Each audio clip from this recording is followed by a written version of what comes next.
नमस्कार दोस्तों, मैं आप सभी के लिए लेके आई हूँ बीपीएससी बिहार शिक्षक भर्ती हेतु यूथ कंपटीशन टाइम्स का न्यू सिलेबस पर आधारित प्रैक्टिस सेट। आज हम 10वां प्रैक्टिस सेट करेंगे। इसके पहले कुल 9 प्रैक्टिस सेट सॉल्व हो चुके हैं। यूथ कंपटीशन टाइम्स का ये लास्ट प्रैक्टिस सेट है। इसके बाद हम नया प्रैक्टिस सेट करेंगे। यदि आप चाहते हैं कोई पब्लिकेशन का नाम तो आप कमेंट बॉक्स में बता सकते हैं। यदि आप चैनल पर नए हो तो चैनल को सब्सक्राइब अवश्य करें ताकि नोटिफिकेशन मिलता रहे। चलिए शुरू करते हैं। क्वेश्चन नंबर 51, समान अध्ययन के प्रश्नों को। भारत के राष्ट्रीय प्रतीक पर उल्लिखित सत्यमेव जयते शब्द किस उपनिषद से लिया गया है? तो ये मुंडकोपनिषद से लिया गया है। B is right option. अगला प्रश्न है, निम्न में से कौन सा सुत्त पिटक का एक हिस्सा है? तो सुत्त पिटक का हिस्सा मध्यम निकाय है। अगला प्रश्न है, दिल्ली सल्तनत प्रशासन के संदर्भ में राज्य पत्राचार विभाग को निम्न में से किस नाम से जाना जाता है? तो इसे दीवान ए इंसा के नाम से जाना जाता था सल्तनत प्रशासन में। अगला प्रश्न है, इनमें से कौन सा मुगल साम्राज्य के शासकों का सही क्रम है? तो इसका सही क्रम देखते हैं। Option D is right option. पहले है बाबर, फिर हुमायूं, फिर अकबर, जहांगीर, शाहजहां, औरंगजेब, फिर बहादुर शाह। यह मुगल शासकों का क्रम है, आप इसे ध्यान में रखेंगे। अगला प्रश्न है, इलाहाबाद की निम्नलिखित में से किस हिंदुस्तानी शास्त्रीय गायिका को उसकी प्रसिद्ध समकालीन गौहर खान के साथ 1911 में दिल्ली दरबार में सम्राट जॉर्ज पंचम के लिए प्रदर्शन करने का सौभाग्य प्राप्त हुआ था? तो इसका राइट ऑप्शन है ए जानकी बाई को। अगला प्रश्न, 1919 में जलियांवाला बाग हत्याकांड कहाँ हुआ था? तो ये पंजाब के अमृतसर में हुआ था। 13 अप्रैल 1919 को जलियांवाला बाग हत्याकांड हुआ था। अगला प्रश्न है, निम्नलिखित व्यक्तियों में से किसका संबंध चटगांव शस्त्रागार छापे से था? तो इसका संबंध है अर्धेंदु दस्तीदार का। अगला प्रश्न है, 1918 में महात्मा गांधी ने गुजरात के खेड़ा जिले के किसानों के लिए सत्याग्रह की शुरुआत की थी। यह सत्याग्रह डैश की मांग के लिए था? तो ये राजस्व वसूली में छूट की मांग के लिए सत्याग्रह किया गया था। अगला प्रश्न है, 1918 में खेड़ा में आए अकाल के बाद इनमें से किसने अंग्रेजों के खिलाफ नो टैक्स कैंपेन का नेतृत्व किया? तो वल्लभ भाई पटेल के द्वारा किया गया। वह बरदौली। इसका राइट ऑप्शन है सी, वल्लभ भाई पटेल के द्वारा ये नेतृत्व किया गया था खेड़ा कैंपेन का, आप ध्यान रखेंगे। अगला प्रश्न देखते हैं, कांग्रेस की राष्ट्रीय कार्यकारी समिति ने भारत छोड़ो नामक आंदोलन का अनुमोदन कहाँ किया गया था? तो कांग्रेस की राष्ट्रीय कार्यकारी समिति ने भारत छोड़ो आंदोलन का अनुमोदन मुंबई से किया था। अगला प्रश्न है, ज्वालामुखी विस्फोट में निम्नलिखित में से कौन सी गैस लगातार सर्वाधिक मात्रा में दिखाई देती है? राइट ऑप्शन है ए जलवाष्प। अगला प्रश्न देखते हैं, हिमालय की निम्नलिखित चोटियों का उनकी ऊंचाइयों के साथ सही मिलान कीजिए। इसमें हमें ऑप्शन मैच कराना है।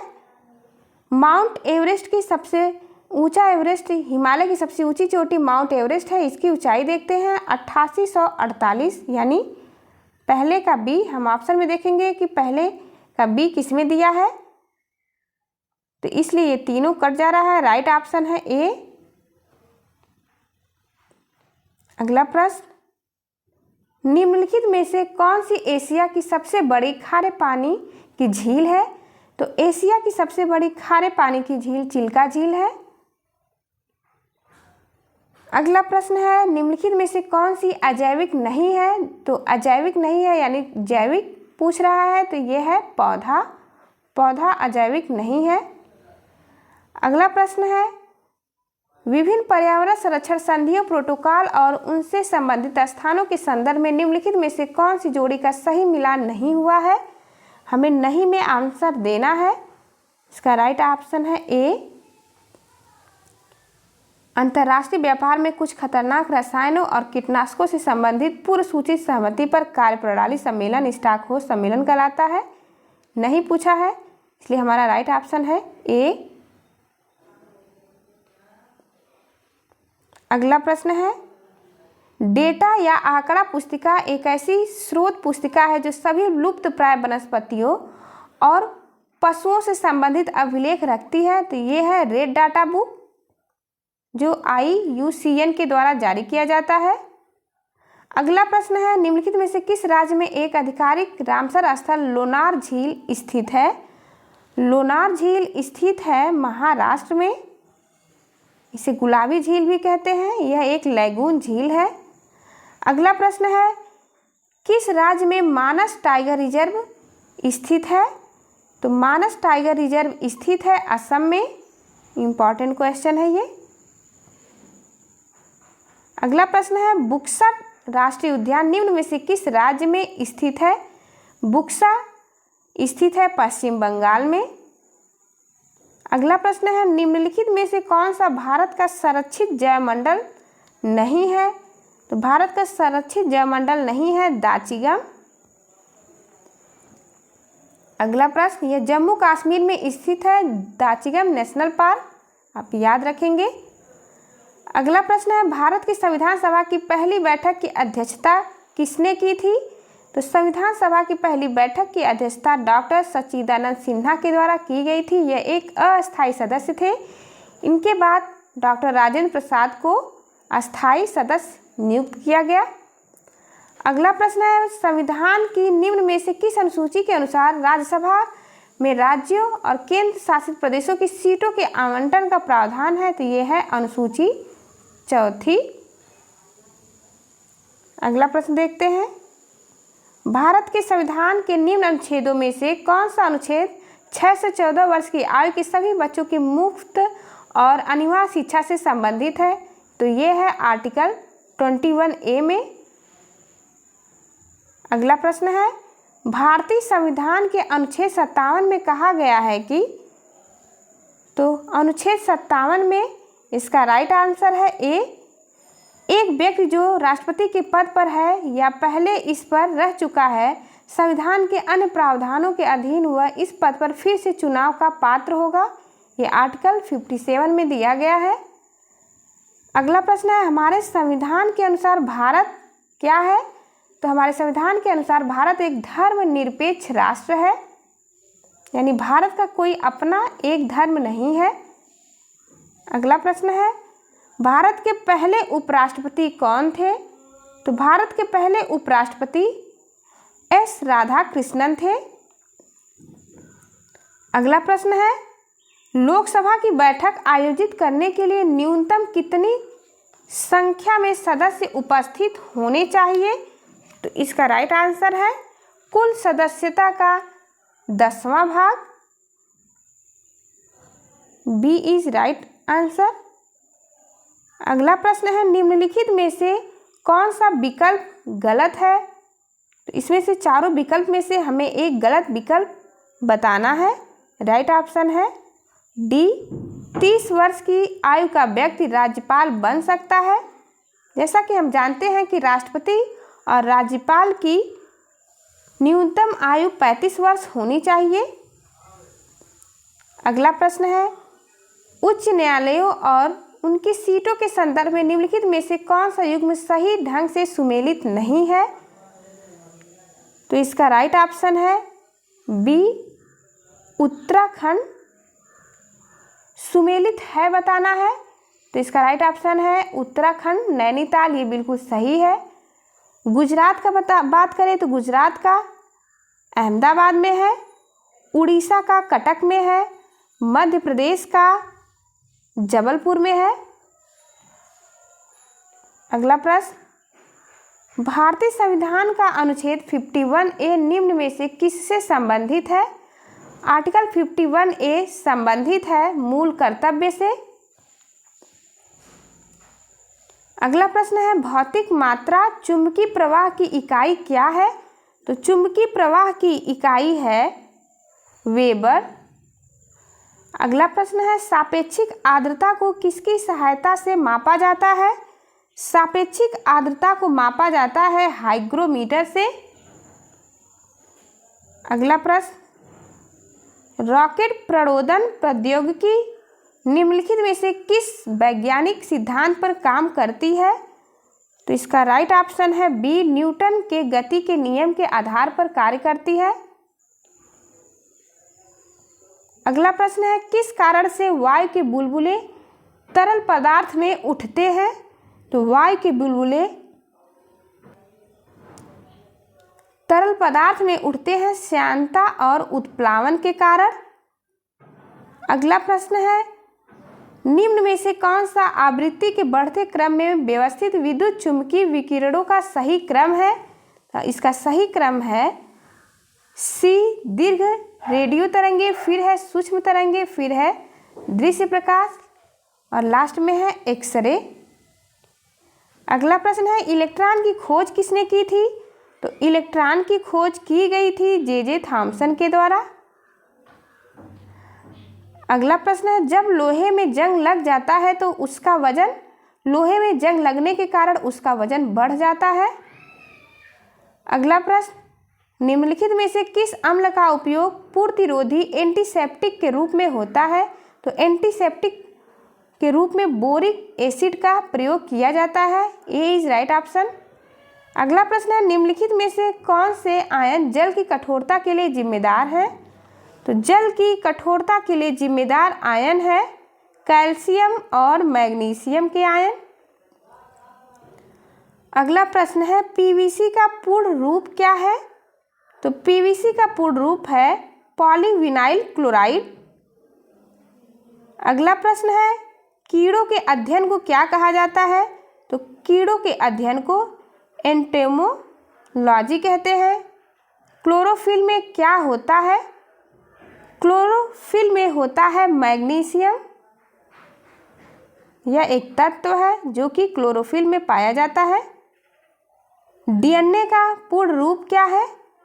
डीएनए का पूरा नाम है डीऑक्सी राइबोन्यूक्लिक एसिड। अगला प्रश्न है, पुरुष में पुरुषत्व के लिए कौन सा गुणसूत्रीय संयोजन उत्तरदायी है? तो पुरुष में होता है XY और महिलाओं में होता है XX। अगला प्रश्न है, निम्नलिखित में से कौन सा एक अवशेषी अंग है? अवशेषी अंग है अपेंडिक्स। अगला प्रश्न है, द्विपदीय नामकरण पद्धति की स्थापना डैश द्वारा की गई थी? तो द्विपदीय नामकरण पद्धति की स्थापना कार्ल लिनियस के द्वारा की गई थी। अगला प्रश्न है, निम्नलिखित में से किसका उपनाम डैडी लॉन्ग लेग्स से है? तो इसका राइट आंसर है सेलर मकड़ी का उपनाम है डैडी लॉन्ग लेग्स। अगला प्रश्न है, आंत के भागों को सही क्रम में व्यवस्थित कीजिए। तो आंत के भागों का सही क्रम है अग्रणी, अग्र क्षुद्रांत, फिर है क्षुद्रांत, ग्रहणी के बाद है अग्र क्षुद्रांत, क्षुद्रांत। आप याद रखेंगे, ये सही क्रम है। अगला प्रश्न देखते हैं, मानव शरीर में सबसे बड़ी धमनी कौन सी है? तो मानव शरीर की सबसे बड़ी धमनी है महाधमनी। अगला प्रश्न है, लाल रुधिर कणिकाओं की औसत आयु 120 दिन होती है, तत्पश्चात इसका विनाश किसमें होता है? तो इसका विनाश होता है प्लीहा में। आरबीसी का कब्रिस्तान भी इसे कहा जाता है। अगला प्रश्न है, 11 दिनों तक चलने वाला प्रसिद्ध धनु यात्रा जो विश्व का सबसे बड़ा खुला रंग मंच माना जाता है, किस राज्य में मनाया जाता है? तो धनु यात्रा उड़ीसा में मनाया जाता है। अगला प्रश्न है, डांडिया की एक लोकप्रिय नृत्य शैली है। तो डांडिया कहाँ की लोकप्रिय नृत्य शैली है? डांडिया खेली जाती है गुजरात में। अगला प्रश्न है, दमयंती नामक पेंटिंग डैश द्वारा बनाई गई थी? तो दमयंती नामक पेंटिंग बनाई गई थी राजा रवि वर्मा के द्वारा। अगला प्रश्न है, निम्नलिखित में से कौन द ब्रह्म सूत्र the philosophy of spiritual life नामक पुस्तक के लेखक हैं? तो इस पुस्तक के लेखक हैं सर्वपल्ली राधाकृष्णन। अगला प्रश्न है, विश्व प्रकृति संरक्षण दिवस कब मनाया जाता है? तो विश्व प्रकृति संरक्षण दिवस मनाया जाता है 28 जुलाई को। इम्पॉर्टेंट क्वेश्चन है। अगला प्रश्न है, भारत रत्न पाने वाली सर्वप्रथम भारतीय महिला है? तो सबसे पहले भारत रत्न प्राप्त किया था उनका नाम है इंदिरा गांधी। ये भारत रत्न पाने वाली प्रथम महिला हैं। 107वां क्वेश्चन देखते हैं, भारत में प्रो कबड्डी लीग की स्थापना किस वर्ष की गई थी? तो प्रो कबड्डी लीग की स्थापना की गई थी सन 2014 में। अगला प्रश्न है, भारतीय क्रिकेट कंट्रोल बोर्ड की स्थापना किस वर्ष में हुई थी? तो भारतीय क्रिकेट कंट्रोल बोर्ड की स्थापना 1928 में हुई थी। अगला प्रश्न है, CSIR स्वायत्त निकाय के रूप में भारत में सबसे बड़ा अनुसंधान और विकास संगठन है। CSIR का पूरा नाम क्या है? तो इसका पूरा नाम है council of scientific and industrial research. अगला प्रश्न है, विवेकानंद रॉक मेमोरियल कहाँ स्थित है? तो विवेकानंद रॉक मेमोरियल स्थित है कन्याकुमारी में। अगला प्रश्न है, 1763 ईस्वी में पटना स्थित अंग्रेजों की फैक्ट्री पर अधिकार किया था? तो ये अधिकार किया था नवाब मीर कासिम ने। अगला प्रश्न है, बिरसा मुंडा किसके पक्ष में थे? तो बिरसा मुंडा पक्ष में थे झारखंड के। अगला प्रश्न है, विश्व विख्यात हरिहर क्षेत्र मेला किस जिले में लगता है? तो ये विख्यात मेला लगता है सारण जिले में। अगला प्रश्न है, बिहार का मुख्यमंत्री निम्नलिखित में से कौन नहीं रहा? जो बिहार के मुख्यमंत्री नहीं रहे उनका नाम है रामविलास पासवान। अगला प्रश्न है, बरौनी तेल शोधक कारखाने को तेल शोधन क्षमता है? तो बरौनी तेल शोधक कारखाने की तेल शोधन क्षमता 60 लाख टन है। D is right option. अगला प्रश्न है, ग्लोबल इक्वालिटी इंफ्रास्ट्रक्चर इंडेक्स 2021 में भारत की गुणवत्ता परिषद के तहत भारत की राष्ट्रीय मान्यता प्रणाली को किस स्थान पर रखा गया है? तो ये रखा गया है 5वें स्थान पर भारत को। अगला प्रश्न है, फरवरी 2023 में किस अभिनेता को बाल अधिकारों के लिए UNICEF का राष्ट्रीय राजदूत नामित किया गया है? यानी यूनिसेफ का राष्ट्रीय राजदूत नामित किया गया है आयुष्मान खुराना को। अगला प्रश्न, John Hopkins centre for talented youth की दुनिया के सबसे प्रतिभाशाली छात्रों की सूची में लगातार दूसरे वर्ष किसे नामित किया गया है? ये नामित किया गया है नताशा पेरियानामा यागम को। अगला प्रश्न है, किस राज्य में पूर्वोत्तर का पहला संपीड़ित बायोगैस संयंत्र बनाया गया है? इसका राइट ऑप्शन है सी, असम में बनाया गया है पूर्वोत्तर का पहला संपीड़ित बायोगैस संयंत्र। लास्ट क्वेश्चन देखते हैं, 22 से 25 फरवरी 2023 तक G20 संस्कृति कार्य समूह की पहली बैठक किस शहर में आयोजित की गई? तो ये खजुराहो मध्य प्रदेश में इसका आयोजन किया गया है। Thank you for watching. चलिए मिलते हैं आपसे अगली वीडियो में, तब तक के लिए नमस्कार।